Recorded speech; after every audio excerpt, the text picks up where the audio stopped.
Një vale fuqishme të nxehtë pritet të godasë Italinë dhe rajonin, përfshirë edhe Shqipërinë, gjatë javës që vjen.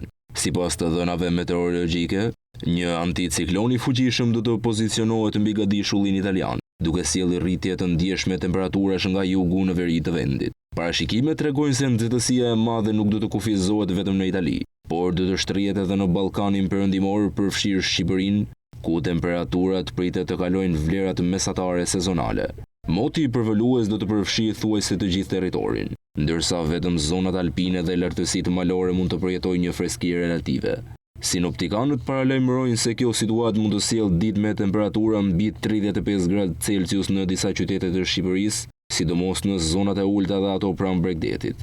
Gjithashtu, rekomandohet kujdesi i shtuar për grupet e ndjeshme ndaj nxehtësisë, si të moshuarit dhe fëmijët, si dhe shmange e ekspozimit të zgjatur në diell gjatoreve të pikut. Valet e nxehtësisë si kjo që pritet të godasë vendin nga gjithnjëja më të shpeshta, si pasojë e ndryshimeve klimatike çka bën të nevojshme marrjen e masave mbrojtëse nga qytetarët dhe institucionet.